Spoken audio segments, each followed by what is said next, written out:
একটা ঘোড়া, কপালে একটাই শিং, 1000 বছর ধরে মানুষ তাকে বলছে ইউনিকর্ন। কিন্তু প্রশ্ন হলো, এটা কি শুধু কল্পনা, নাকি সত্যি কোনো এক সময় এমন প্রাণী ছিল? প্রায় 4.5 বছর আগে ইন্দাস ভ্যালি সিভিলাইজেশন অর্থাৎ সিন্ধু সভ্যতা আমরা যা বলি, এর মানুষ অসংখ্য শিল বা মোহর তৈরি করেছিলেন। কিন্তু আশ্চর্যের ব্যাপার হলো, সব থেকে বেশি ওই মোহরগুলোর মধ্যে দেখা যায় এক অদ্ভুত প্রাণীকে, একটা গরু বা ঘোড়ার মতো প্রাণী, কিন্তু মাথায় একটা মাত্র লম্বা শিং। অনেক গবেষক এটাকে ইন্ডাস ইউনিকর্ন বলেন। কিন্তু সমস্যা হলো, এই প্রাণীর কোনো হাড় বা কঙ্কাল এখনো পাওয়া যায়নি। তাই প্রশ্ন ওঠে, এটা কি সত্যি কোনো প্রাণী ছিল, নাকি এটা ধর্মীয় প্রতীক? কেউ বলেন 5 থেকে আঁকা 2 শিংওয়ালা ষাঁড়কে এক শিং বলে মনে হচ্ছে। আবার কেউ বলেন এটা ছিল ক্ষমতা, সৌভাগ্য বা দেবত্বের প্রতীক।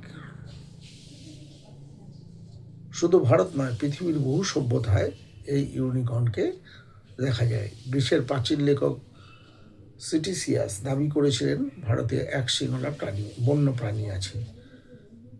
চায়নায় ছিল কুইলন নামের এক রহস্যময় প্রাণী। পার্সিতেও ছিল এক শিংওয়ালা প্রাণীর কাহিনী। ইউরোপের মধ্যযুগে ইউনিকর্নকে ধরা হতো পবিত্র প্রাণী হিসেবে।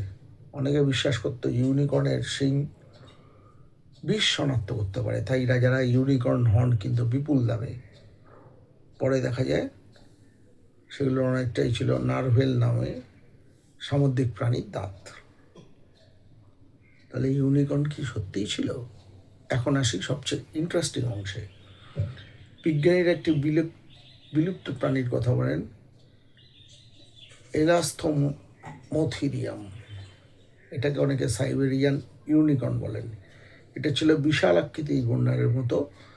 ধারণা করা হয় মাথায় ছিল বিশাল এক শিং। সবচেয়ে ভয়ঙ্কর ব্যাপার হলো, এরা ডাইনোসর যুগে না, বরং মানুষের সময়ের কাছাকাছি পর্যন্ত বেঁচে ছিল। কিন্তু কিছু গবেষণা বলছে প্রায় 39,000 বছর আগেও এদের অস্তিত্ব থাকতে পারে। মানে প্রাচীন মানুষ হয়তো সত্যিই কোনো এক শিংওয়ালা বিশাল প্রাণী দেখেছিল। তাই সেই স্মৃতি থেকেই জন্ম নেয় ইউনিকর্নের কিংবদন্তি। ইউনিকর্ন কেন লাকি? সব সংস্কৃতিতেই কিন্তু, বেশিরভাগ সংস্কৃতিতেই কিন্তু ইউনিকর্নকে ধরা হয় খুব লাকি বলে। কেন? এর পবিত্রতা, সৌভাগ্য, শক্তি এবং একে বিশুদ্ধতার প্রতীক হিসেবে ধরা যায়। কারণ এই প্রাণীকে ধরা যায় না, শুধু ভালো বিশুদ্ধ মানুষই তাকে দেখতে পায়। মধ্যযুগে বিশ্বাস ছিল ইউনিকর্ন যেখানে থাকে সেখানে বিষাক্ত প্রাণী পর্যন্ত পরিষ্কার হয়ে যায়। বিষাক্ত জল সেটা পরিষ্কার হয়ে যায়। আজও অনেক কোম্পানি, খেলনা, ফ্যাশন ব্র্যান্ড, এমনকি স্টার্ট আপ জগতেও ইউনিকর্ন শব্দটি ব্যবহার করেন। ওপেন এআইয়ের মতো বড় টেক দুনিয়াও ইউনিকর্ন কোম্পানি মানে $1 বিলিয়ন বেশি মূল্যমানের কোম্পানি। কারণ শব্দটা বোঝায় অত্যন্ত বিরল এবং মূল্যবান কিছু। তাহলে ইউনিকর্ন কি সত্যিই ছিল? হয়তো না, হয়তো বা ছিল। কিন্তু একটি বিষয় নিশ্চিত, হাজার হাজার বছর ধরে পৃথিবীর বিভিন্ন সভ্যতা এক ধরনের শিংওয়ালা প্রাণীর কথা বলে এসছে। সিন্ধু সভ্যতার শিল, গ্রিক ইতিহাস, চীনের কিংবদন্তি আর সাইবেরিয়ার বিলুপ্ত প্রাণী, সব মিলিয়ে ইউনিকর্ন শুধু কল্পনা নয়, এটা মানব সভ্যতার সবচেয়ে বড় রহস্যগুলোর একটি। এই মোটামুটি ইউনিকর্ন নিয়ে আমরা একটা আলোচনা করলাম। ইউনিকর্নটা করাই হলো, আমাকে একজন বিশেষ কেউ অনুরোধ করেছিল ইউনিকর্ন নিয়ে কিছু করতে, সেই জন্য এটা করলাম। এবার আসি আমাদের স্পেশালে। তো আপনার মোটামুটি গুগল বা চ্যাটজিপিটি এরা মোটামুটি অনেক কিছু লিখে ঠিকে দেয়, পড়লাম, ঠিক আছে। কিন্তু আমাদের নিজস্বতা তো কিছু আছে। সেটা হচ্ছে, আসুন একটুখানি ফিরে তাকাই সত্যজিৎ রায়ের কিছু লেখায়। সত্যজিৎ রায় যেমন ফেলুদা একটি সৃষ্টি, প্রফেসর শঙ্কু কিন্তু একটা দুরন্ত সৃষ্টি। প্রফেসর শঙ্কুর কিন্তু একটি কাহিনী আছে একশৃঙ্গ অভিযান বলে। সেখানে দেখা যায় এই ইউনিকর্নের কথা ওনার পরিচিত কেউ একজন জানতে পেরেছিলেন, তিনি আর ফেরেননি, এরম টাইপের ব্যাপার। ওনার ডায়েরি পাওয়া গেছিলো, সেখানে এরম লেখা ছিল ইউনিকর্নের কথা।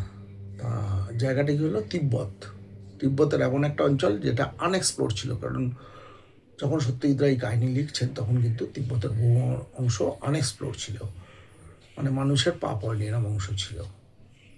তা প্রফেসর শঙ্কু তার ইউরোপিয়ান বন্ধুবান্ধব সহ এবং আমাদের অবিনাশবাবু সহ তিব্বতের পথে পা বাড়ান। একটা সময় মানস সরোবর ছাড়িয়ে আরও যখন ওধারে চলে যেতে চান উত্তরের দিকে, তখন ডুডুলু বলে একটা জায়গা আছে। ডুডুলু কিছু না একটা প্রাচীর, এবং তাদেরকে আগেই ইঙ্গিত দেওয়া হয় ওই প্রাচীরের ওধারে ওই ইউনিকর্ন আছে বা একটা মায়ার জগৎ আছে। তো ওনারা একটা বিচিত্র উপায়ে সেই প্রাচীরটিকে, বিশাল উচ্চতা প্রাচীর, কিন্তু কোনোভাবে ওটাকে টপকে যান এবং ওই বিচিত্র জায়গায় ডুডুলুর ওই সেই ভূমিতে ওনারা পা রাখেন, পদার্পণ করেন। এবং যখন পদার্পণ করেন দেখতে পান অনেক কিছু ওখানে ওনারা দেখতে পান, যেগুলো সব মানুষ এতদিন ধরে যে সমস্ত প্রাণী, প্রকৃতি, গাছপালার কল্পনা করে এসছে, সেগুলো কল্পনাগুলো ওখানে জীবন্ত অবস্থায় রয়েছে নানা রকম।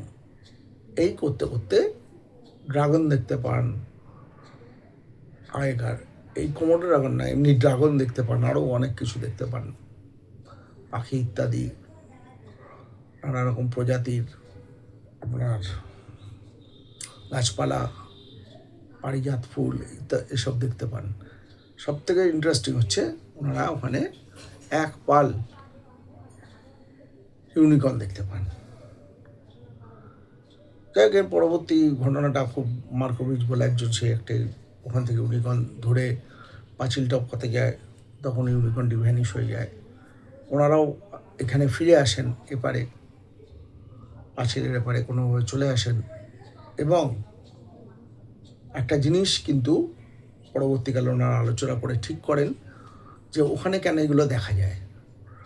ওটা এমন একটা ক্ষেত্র যেখানে মানুষের কল্পনা বাস্তব রূপ নিয়েছে ওই জায়গাটায়, যে কোনো কারণেই হোক। এই বাস্তব রূপ নেওয়ার ফলে কী হয়েছে, ওখানে ওগুলো এক্সিস্ট করে, ওখানে যে যায় সেগুলো তারা ওখানে ওগুলো দেখতে পায়।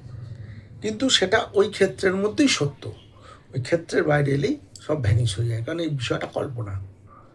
মানে ওখানকার ডাইমেনশনটা, ওখানে বাতাবরণটা এমনই, এরকম একটা রূপ নিয়েছে। খুব সুন্দর কাহিনী। প্রফেসর শঙ্কুর কাহিনী এমনিই নতুনত্বের স্বাদ বহন করে আনে। আর সত্যজিৎ রায় কিন্তু এই কাহিনীতে প্রথম থেকে যে সিন্ধু সভ্যতা, সেই সমস্ত বিবরণ ইত্যাদি দিয়ে ইউনিকর্নের কাহিনীটি শুরু করেছেন। খুব সুন্দর কাহিনী, আপনারা সুযোগ পেলেই পড়বেন, আপনাদেরও খুব ভালো লাগবে। আর সঙ্গে তো সেই ওনার ক্ষুধা নিবারণ বটিকা, অ্যানাইহিলিন পিস্তল, এসব তো আছেই প্রফেসর শঙ্কুর। আজ আশা করছি আজকে ইউনিকর্ন নিয়ে কাহিনীটা আপনাদের কাছে একটু নতুন ধরনের কিছু স্বাদ এনে দিল। আপনারা সকলে ভালো থাকবেন, আপনাদের চোখ থাকুক এবং অর্জুনে। নমস্কার।